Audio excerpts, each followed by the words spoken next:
T to the V to the L to the I to the N to the E, TVLine. Welcome back to another edition of Reality Check, your weekly deep dive into all things American Idol and The Voice.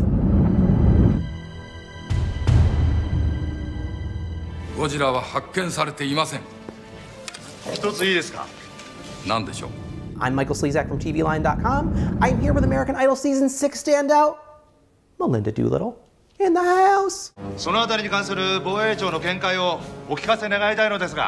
And Melinda, where are we gonna start this week? There's so much to talk about. Now I imagine you have many questions. By the way, I won't answer any of them. We have a new American Idol. This is my Nick. The show is ending. I keep forgetting that the show is ending. I keep forgetting that they said season 15 will be our last.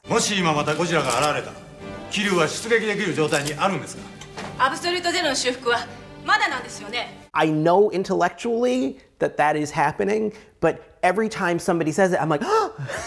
I feel like I'm on a life support machine and they keep pulling the plug to charge their phones. Tequila? Yeah. My brain just can't process it. It's so crazy. We will get into that subject on next week's show. Yes. What we want to see in a final season. I want this to be a picture of dignity, a true canvas of the suffering of humanity. But with a little sex. With a little sex in it. I need at least another week to process my feelings. I don't know about you. Yes, please. I don't want to talk about it right now. I don't. Oh my God. Oh God. All right. I was like almost emotional for a minute. I'm almost crying. I didn't know I could still almost do that. This is mine now. I'm just gonna sit like this and rock back and forth while you talk.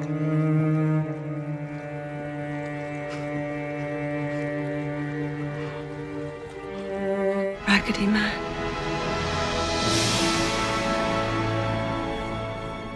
Chewie, we're home. All right, we have a new American Idol. I'm kind of stoked about it. I wasn't really on Nick's bandwagon all season. I never disliked Nick. I always thought he was perfectly fine and did some really nice performances. Nick Fradiani. But then he sang his Idol single and I was like, I'm on board. And I'm wondering, did I get Stockholm syndromed?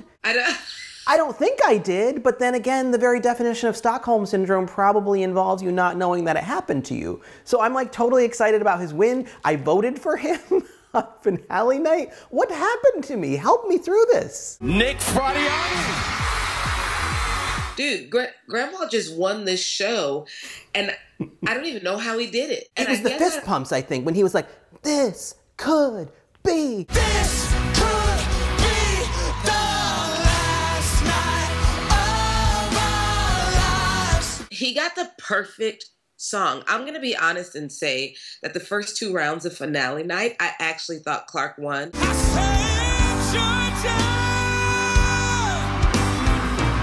I know you didn't. I did not. I saw your grades, whatever. It's fine. I disagree with you, as usual. I know.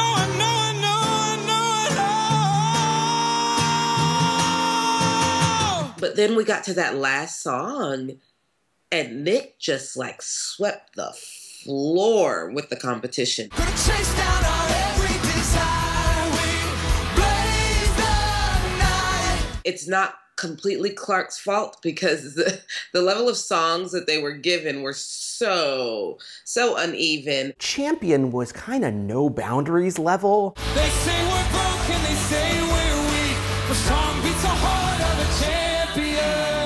Whereas Beautiful Life was kind of home level. Here's why I think Nick crushed the finale. And I think he kind of beat Clark across the board all night. To me, Clark came out and performed like it was any other week on Idol. I didn't feel fire, need to win. 'Cause tonight we come alive.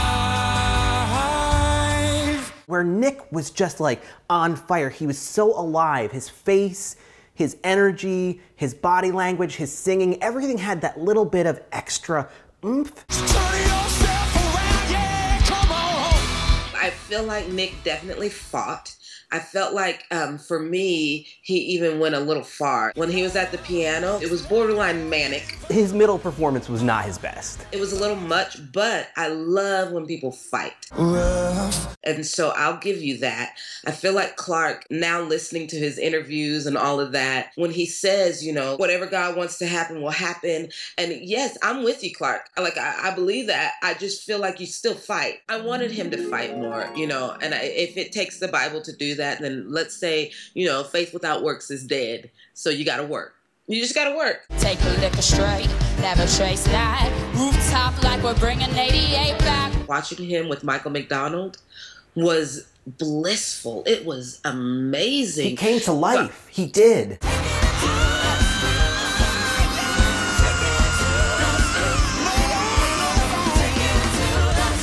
When you bring that life out of you, when you bring that fight out of you, there's something so powerful to that. So fight for your career from here on out, because you can have an amazing one. Do you hear me, Clark? We can't talk about the Idol performance finale, however, without discussing Jax's brutal elimination. Go back in time and stop that from happening. Jax.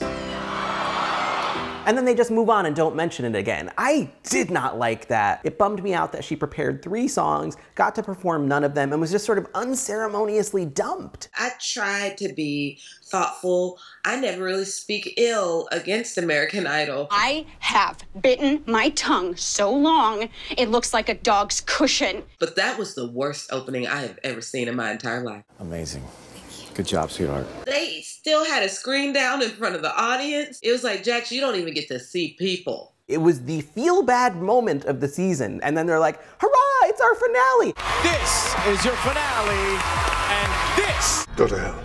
Don't do that to her and then be like, hey y'all, it's the finale. Your family's over there, but pretty much we're just sending you over there to get out of our shot. Good luck to you. Heading over there, your family's standing by. I've never seen anything like that before, and I don't ever want to see it again. And she deserved better than that. She's our 3rd place finisher. She fought every week, gave us interesting performances. She just deserved better than that. Yes, 3rd place is still important.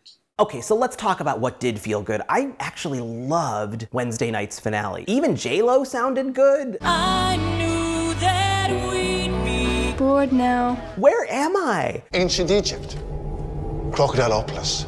They worship a big crocodile there, so the name is a useful coincidence. I think she's Stockholm Syndrome does too. I don't know, and Keith Urban, I mean, they didn't even let Harry sing, but that's okay. Tell me you'll stay. Oh. I love the finale, minus like the Chris Brown.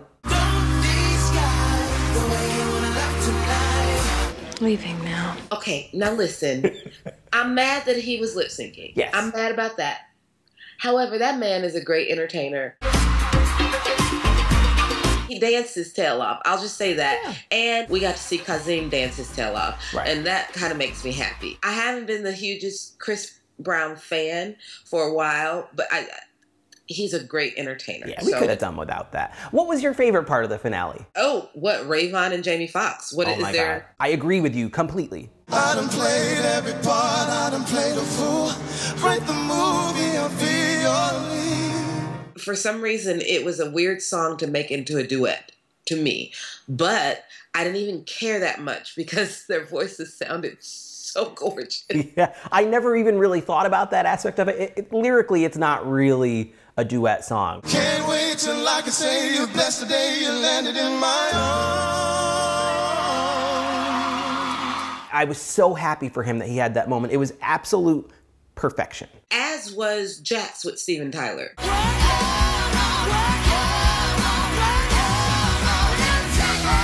Whereas Rayvon was serious and collected and all about the vocal, Jax just threw herself out there on the stage. When they were laying on their backs on that judge's table. I also have to give a shout out to Quentin and Vance Joy. Running down to the riptide, taken away to the dark side. I wanna be your left-hand man. Didn't understand that pairing on paper. In reality, it was fantastic. Just nod your head. And then also gotta give it up for Serena Joy and Adana. It was so nice to see 2 women who went home way too early, really. Everyone see we're together as we walk on by. I think their talent level to placement ratio was off, and they brought it. And we fly just like birds of a feather. Oh, tell no lie. They brought it. Joey brought it. Joey sounded phenomenal. They're living the good life. Can't see what he is going through. I even feel like Tiana, even though things going on around her were not matching what she's capable of, she still brought it. Now just like back in grade school, you're doing the same old thing. Melinda, next week on this show, we're going to talk about what we would like to see in season 15. What was your least favorite thing, however, about season 14? The fact that they combined results with performances. The only time that the one show a week format worked was when they had the blue chairs. It's not even so much that they combined performance, show, and results, it's how they combined performance, show, and results. There has to be a better way than the electric chairs of doom. I feel like you make everybody sing, and they all need to be singing like they're singing for their lives every week anyway. That should just be a given when you step on the Idol stage. So just know that, and then have everybody sing, right? And then at the end, be like, America, these were your bottom two. Remember their performances? Here's a little snippet. Here's 10 seconds of this, 10 seconds of this. Vote, go. You've just hit it right on the head. That's how it should be done. That's what I'm asking. Melinda, you've solved Idol. Thanks. You're welcome. You're welcome. Let's move on to The Voice. Eee! Oh. Okay, so first of all, is there any way Sawyer Fredericks doesn't win? If they're taking bets on it in Vegas, should I bet the mortgage on it? No. Can you bet the mortgage? Is that possible? Listen, Sawyer's not on Team Blake. I need you to keep that in mind. Oh, I always forget that. Megan's on Team Blake. Every time it's time to vote for Megan, Cowboy Troy is tweeting. Naomi Judd is tweeting. Everybody knows her, and they're all behind her. So. God, I always forget Blake is like his own iTunes multiplier. Let me not say it's not just because of that. Megan can sing.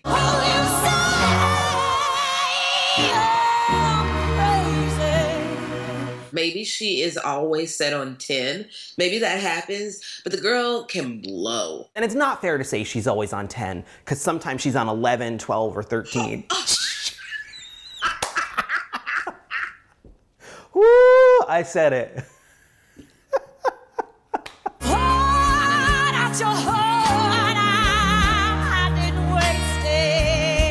I think we probably had the same favorites, right? I'm mad because my favorites ended up being the bottom, but Corinne singing Mary Don't You Weep. I didn't understand a word coming out of her mouth. I mean, she might have been speaking in tongues. Mary did what now? Mary who? The good thing is I know that song, and so I knew the lyrics, but I feel like we're not going to understand a lot of what Corinne says, and that is a problem. She does need to work on that. That being said, she feels it so deeply that you like you can't help but feel it with her, even when you don't understand what she's saying.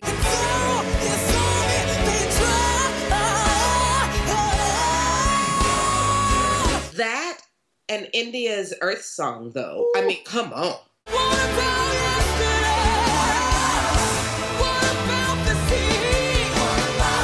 You know I have not been an India fan all season. I've been sort of ambivalent about her, but Earth Song was it. To do a song by the great Michael Jackson. The great Michael Jackson. As J-Lo would have told Haley Reinhart, it wasn't even a hit. We talked about this last week, about choosing the hit records, choosing songs that everybody's going to respond to. It's difficult to do, and she nailed it. I'm going to throw out also Sawyer's 1,000 Years. I loved that as well. But why the ballerina? Why does he have a ballerina behind him? Okay, wait, that was cool. How to be brave? How can I love when I'm afraid? She was a music box. Did you see? I know she was a music box. I don't want a music box for Sawyer. Just let the kid stand there and sing. He's magic enough. One step closer. The ballerina was subtle.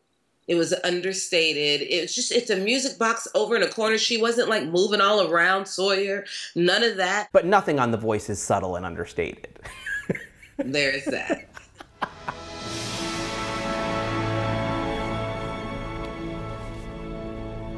Good night.